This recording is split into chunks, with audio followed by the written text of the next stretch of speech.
मैं सर अगर मौका दिया, मैं इससे पहले कि अपनी बजट तकरीर का आगाज़ करूं, मैं चंद अशार सनाउल्लाह मस्ती खेल साहब के जवाब में यहाँ पे अर्ज करना चाहता हूँ।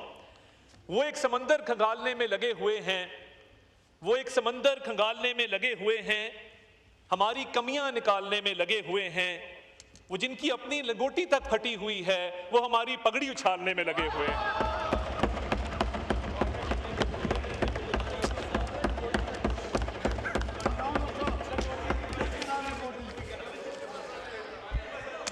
नहमदुहु व नसल्ली अला रसूलिहिल करीम, अम्मा बाद, फ़ौज़ु बिल्लाहि मिनश शैतानिर रजीम, बिस्मिल्लाहिर रहमानिर रहीम। जनाब डिप्टी स्पीकर, मैं आज सुबह जो चंद ममालिक ने अक़वाम मुत्तहिदा सिक्योरिटी काउंसिल का ख़ुसूसी इजलास ईरान की सूरत हाल पर तलब किया, जिसमें ईरान के जो मुस्तकिल मंदूब हैं अक़वाम मुत्तहिदा में, उन्होंने पाकिस्तान का शुक्रिया भी अदा किया दीगर ममालिक के साथ। मैं सिवान की तरफ से उसको सराहना चाहता हूँ और मैं ये कहना चाहता हूँ कि आज पाकिस्तान का जो मौक़िफ़ था अक़वाम मुत्तहिदा सिक्योरिटी काउंसिल में, पाकिस्तान ने ये साबित किया है कि पाकिस्तान इस बात का अहल था कि उसको मेंबरशिप मिलती यूनाइटेड नेशन सिक्योरिटी काउंसिल की। और आज जिस तरीके से पाकिस्तान ने वहाँ पे ईरान का दिफा किया अक़वाम मुत्तहिदा की सिक्योरिटी काउंसिल में, और ये कहा कि हम ना सिर्फ मजम्मत करते हैं जो अनजस्टिफाइड, इललेजिटिमेट और अनप्रोवोक्ड अटैक है इजराइल का ईरान के ऊपर, बल्कि हम अपने ईरान के बहन भाइयों के साथ इजहार यकजहती भी करते हैं और उनके गम में बराबर के शरीक भी हैं। और ये भी हमारे मुस्तकिल मंदूब ने वहाँ पे बात की कि ईरान को अपने दिफा का हक हासिल है। तो मैं ये समझता हूँ कि ये पाकिस्तान ईरान दोस्ती का जो एक तारीखी पस मंज़र है, वो हमेशा जहन में रखना चाहिए। अल्लामा इकबाल ने, जिनको ईरान में पढ़ा भी जाता है, माना भी जाता है, रिसर्च भी उन पर की जाती है, और इकबाल लाहौरी के नाम से वो ईरान में मारूफ भी हैं, उन्होंने चंद अशार कहे थे। खिज़रे वक्त खलवत हिजाज आयत बरूं, खिज़रे वक्त खलवत हिजाज आयत बरूं, कारवाने जीन वादिये दूरो दस्त आयत बरूं, कारवाने जी वादिये दूरो दस्त आयत बरूं, के खिज़रे वक्त आने को है और ये कारवान यहीं से चलने को है। ये फारसी के उनके अशार हैं। और जब उम्मा की बात आती है तो उनके ये अशार भी जहन में आते हैं कि मीरे अरब को आई ठंडी हवा जहां से, मेरा वतन वही है, मेरा वतन वही है। तो मैं समझता हूं कि कल वज़ीर आज़म शहबाज शरीफ साहब ने, नायब वज़ीर आज़म ने, और आज अक़वाम मुत्तहिदा की सिक्योरिटी काउंसिल में पाकिस्तान ने ईरान के साथ जो इज़हार यकजहती किया और जिस तरीके से पाकिस्तान ने ये मुकदमा अक़वाम मुत्तहिदा में पेश किया, ये लायक़े तहसीन है और इसकी तारीख़ में बहुत कम मिसाल मिलती है। और इस खित्ते में एस्केलेशन कम करने के लिए, इस खित्ते में अमन कायम करने के लिए जो पाकिस्तान का किरदार है, दुनिया उसको मानती भी है और जानती भी है। हाल ही में हमारा एक ईरान का दौरा हुआ, उससे पहले ईरान के सदर मरहूम इब्राहिम रईसी साहब पाकिस्तान तशरीफ़ लाए, तो हमारे बायलैटरल रिलेशंस भी बहुत इम्प्रूव किए। तो इस मुश्किल वक्त में पाकिस्तानी कौम के जज्बात की बहुत अच्छी नुमाइंदगी अक़वाम मुत्तहिदा में भी की गई और पाकिस्तान की तरफ से जो स्टेटमेंट्स आई उस पर भी की गई। फ़लस्तीन के निहत्ते मुसलमानों को पाकिस्तानियों ने कभी ना भुलाया था, ना भुलाएंगे। उनका खून, हम ये समझते हैं, कभी रायगा नहीं जाएगा। और मैंने अपनी पिछली तकरीर में जब फ़लस्तीन की बात की थी तो मैंने ये कहा था कि फ़लस्तीन का कॉज एक ऐसा कॉज है जो हमारे दिलों के बहुत करीब है, और पाकिस्तान ने हर मौके पर फ़लस्तीनी अवाम के ऊपर ढाए जाने वाले मजालिम की ना सिर्फ मजम्मत की है, बल्कि अगर आप वज़ीर आज़म शहबाज शरीफ की अक़वाम मुत्तहिदा जनरल असेंबली की तकरीर देखें तो उसमें आपको नजर आएगा कि उन्होंने फलस्तीनियों के लिए, गजा के निहत्ते मुसलमानों के लिए जो आवाज उठाई वो पूरी कौम की मंगों की तर्जुमानी करती है। कोई ऐसा फोरम नहीं है जहां पे पाकिस्तान ने फलस्तीन के लिए आवाज ना उठाई हो, और पाकिस्तान चंद उन ममालिक में शामिल है कि जिसकी इमदादी सामान पहुंचा है फलस्तीन तक। और मैं पिछली मर्तबा भी जिक्र किया था कि इसमें अल खिदमत फाउंडेशन का बड़ा हाथ है। हुकूमत पाकिस्तान ने जो हमारे सफ़ीर हैं उर्दन में, मिस्र में, मुख्तलिफ ममालिक के अंदर, उन्होंने इसमें बड़ा किरदार अदा किया है। तो आज इस मौके पर जो हमारे जज्बात हैं फ़लस्तीनी अवाम को लेकर, मैं वो दोहराना चाहता हूँ। और वो हाउस की साइड पर भी पाए जाते हैं और इस साइड पर भी पाए जाते हैं। इस पर हमारा ना तो कोई इख्तलाफ है ना हो सकता है,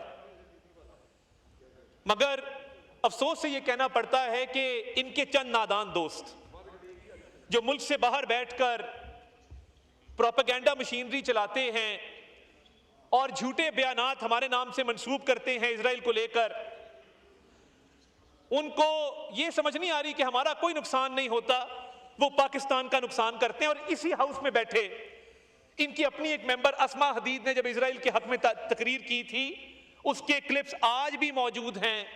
वो मेंबर भी आज जिंदा हैं।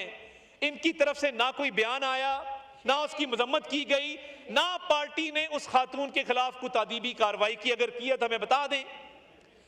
और देखिए, फलस्तीन का मामला हो, गजा का मामला हो, ईरान पे हमले का मामला हो, वजीर आजम, नायब वजीर आजम, इधर के मेंबरान तकरीर भी करते हैं। हर किसी की तरफ से एक्स पर भी पैगाम जारी किया जाता है, स्टेटमेंट्स भी आती हैं। मुझे बता दें कि इनके बानी का अकाउंट मुल्क की फौज के खिलाफ ट्वीट करने में तो नंबर 1 होता है। अभी तक ईरान के ऊपर उधर से बयान अभी तक क्यों नहीं आया? मैं ये सवाल करना चाहता हूं। फलस्तीन पर, ईरान पर ये अकाउंट इतना खामोश क्यों होता है कि जब शोर मचता है? मैं कुछ मशवरा भी आपको देना चाहता हूं कि आपके नादान दोस्त जो मुल्क से बाहर बैठे हैं, इनके बारे में हम तब भी कहा करते थे, हमारे पर मुश्किल वक्त था, हम ऑपोजिशन में थे, हम आपको कहते थे कि ये लोग धरती से जुड़े हुए नहीं हैं। इतना सा बुरा वक्त आया तो इन्होंने वो दौड़ लगानी है कि इनका नामो निशान नहीं मिलेगा। आज भी वही लोग हैं जो आपके दरमियान और इस मुल्क की सालमियत के लिए खड़े होने वाले लोगों के दरमियान एक डिवाइड पैदा करते हैं और नफरत अंगेज प्रोपेगेंडा करते हैं। तो ये वो लोग हैं। अभी सनाउल्लाह मस्ती खेल साहब ने सब जिक्र किया, 2018 को हज़फ कर गए बीच में से। क्या ही अच्छा होता कि 2018 के आरटीएस का भी जिक्र कर डालते और उसके नतीजे में जो अगले 4 साल के अंदर तबाही बर्बादी हुई उसका भी जिक्र कर डालते। बता देते कि 2022 में जब आपने हुकूमत छोड़ी तो महंगाई 12% के ऊपर थी, अब 3% के ऊपर है। बता देते कि जब आपने हुकूमत छोड़ी तो पाकिस्तान की जो तरसीलात हैं, फॉरेन रेमिटेंसेस हैं, वो डिप कर रही थी और अब वो रिकॉर्ड हाईएस्ट नंबर पे पहुंच चुकी हैं। मई के महीने में 4.1 अरब डॉलर की रेमिटेंसेस पाकिस्तान के अंदर आई हैं। बावजूद इस बात के कि आपकी तरफ से जब भी कोई नाफरमानी की कॉल दी गई है, पाकिस्तान की अवाम ने कभी उस पर तवज्जो नहीं दी। जब आपके लीडर ने वो बिल जलाया था, मैंने आईएसको का रिकॉर्ड निकलवाया है, वो बिल जलाने के बाद बिल अदा भी किया गया था और किसी ने पूरे मुल्क में ये नहीं कहा कि बिजली के बिल मत दो। मगर अफसोस की बात यह है कि आपने बार बार अपील की ओवरसीज पाकिस्तानियों से और कहा कि रेमिटेंस मत भेजो, मत भेजो, मत भेजो। जितना आपने मत कहा उतना ही ज्यादा ओवरसीज पाकिस्तानियों ने रेमिटेंसेस भेजे हैं और साबका तमाम रिकॉर्ड तोड़े हैं। आप जब 2022 में हुकूमत आपने छोड़ी थी तो आप तब चर्चा करते थे करंट अकाउंट डेफिसिट के कम होने का, और टॉक शोज के अंदर हम इन मुख्तलिफ मेंबरान के साथ बैठते थे तो सेलिब्रेट किया जाता था कि करंट अकाउंट डेफिसिट का खसारा कम हुआ है। 2022 में आप तकरीबन 1 अरब डॉलर का खसारा छोड़ के गए थे। आज अल्लाह ताला के फजल से 1 अरब डॉलर का करंट अकाउंट सरप्लस है इस मुल्क के अंदर और आप कोरोना में आपने बेस लाइन भी नीचे की थी जो ग्रोथ अचीव करने के लिए, वो भी कभी पढ़ लीजिएगा। और मुझे अफसोस हुआ, उमर अयूब साहब बड़े एक अच्छे घराने से उनका ताल्लुक है, उनके वालिद स्पीकर रहे हैं, उनके दादा सदर पाकिस्तान रहे हैं, मगर जिस तरीके से ये टेबल ऐवान किया तोड़ी गई है और तमाम मेंबरान अब उनकी कुर्सी पे आके तकरीर करने पर मजबूर हैं। ये काम किसी बैक बेंचर को दे देते। लीडर ऑफ ऑपोजिशन ने 5 लाइनों का माइक जो है वो खराब कर दिया और पूरी दुनिया में झगसाई हो रही है कि कैसा लीडर ऑफ ऑपोजिशन है कि घर से एक ग्रोन मैन घर पे फोल्डर तैयार करता है टेपे लगा के कि मैं जोर से किस तरह आके यहाँ पे मारूंगा। आप सोचें कि एक ठीक ठाक उम्र का आदमी अपने घर में बैठ के फोल्डर जोड़ता हो, उस पे टेपे लगाता हो सोच के साथ कि असेंबली में आके टेबल तोड़नी है। तो मैं तो सिर्फ यही कह सकता हूं कि इस पे अफसोस ही किया जा सकता है। और बजट के ऊपर सैलरी क्लास के हवाले से मैं हाउस को अप्राइज करना चाहता हूं। पूरा साल हम कहते रहे कि जब मौका मिलेगा तो सैलरी क्लास को सहूलत दी जाएगी। हर स्लैब के अंदर परसेंटेज वाइज कमी की गई है और वाज़े कमी की गई है। और ये कमी जो सैलरी क्लास के टैक्सेस में की गई है, ये उस 10% सैलरीज के इंक्रीज के इजाफे के अलावा है। तो ये 2 तरह के फायदे लोगों को मिले हैं। जो एक तबका पिस रहा था कि जहां पे टैक्स की शरह कम की गई है, वहीं पर 10% इजाफा सैलरीज में किया गया है, जिसको मैं समझता हूं कि आपको ना सिर्फ वेलकम करना चाहिए बल्कि आपकी केपी गवर्नमेंट ने कल बजट पेश किया। मुझे ये बताइए, आपकी लगभग अब वहां पे हुकूमत को 11.25 साल हो गए हैं, आज तक केपी का लिटरेसी रेट क्यों नहीं बढ़ सका? आज भी जो 51% लिटरेसी रेट है पंजाब से भी कम है, सिंध से भी कम है। और बातें आप हमें करते हैं, 55 लाख बच्चे स्कूल से बाहर हैं। और क्या इनिशिएटिव्स लिए गए पिछले 11.5 साल के अंदर जिसके तहत एजुकेशन में केपी के अंदर स्कूलों में, कॉलेजेस में, अस्पतालों में बेहतरी आई हो? आपने बहुत तनकीद की education, health, law and order के ऊपर। ये तीनों प्रोविंशियल सब्जेक्ट हैं। क्या कोई ये बता सकता है कि कल केपी के बजट के अंदर कौन सा ऐसा इनकलाबी कदम उठाया गया है जिससे आप लोगों के हलकों के अंदर एक रेवोल्यूशन आ जाएगा और केपी के स्कूल जो हैं वो दानिश स्कूल से बेहतर हो जाएंगे, केपी का लेडी रीडिंग अस्पताल पीकेएलआई से बेहतर हो जाएगा? हम तो चाहते हैं कि केपी भी हमारे दिल के उतना करीब है जितना पंजाब है।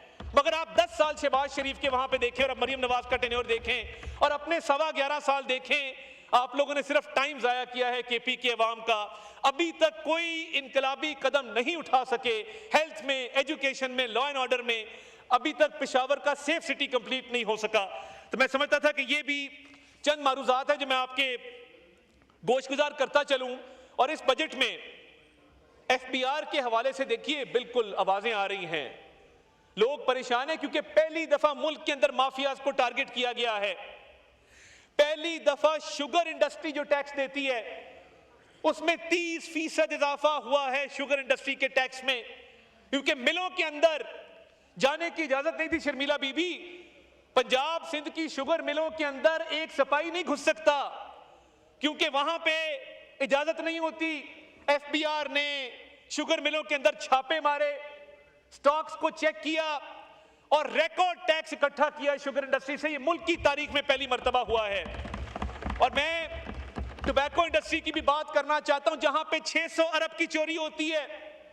मैं दावत देता हूं अली अमीन गंडापुर को कि आए इस टोबैको माफिया को नुकेल डालें।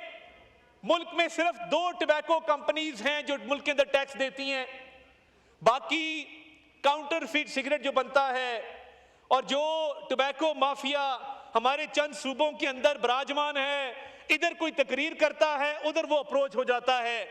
तो ये टोबैको माफिया को भी ये एफबीआर की काविश है। इंशाअल्लाह ताला वो वक्त आएगा, बहुत जल्द आएगा कि ये वजीर आजम के जो इनकलाबी रिफॉर्म्स है एफबीआर को लेकर कि टोबैको माफिया भी इस मुल्क में टैक्स देगा जिस तरह शुगर वालों ने टैक्स दिया है। ये इस कौम का राइट है, ये इस कौम के गरीब अवाम का हक है कि ये जो बड़ी बड़ी इंडस्ट्रीज हैं जो टैक्स नहीं देती वो टैक्स नेट के अंदर आए। 600 अरब रुपए का जो एक लॉस बर्दाश्त करना पड़ता है गरीब आदमी को, क्योंकि टोबैको माफिया के खिलाफ हम बात करने की हिम्मत नहीं करते, हम जुर्रत नहीं करते।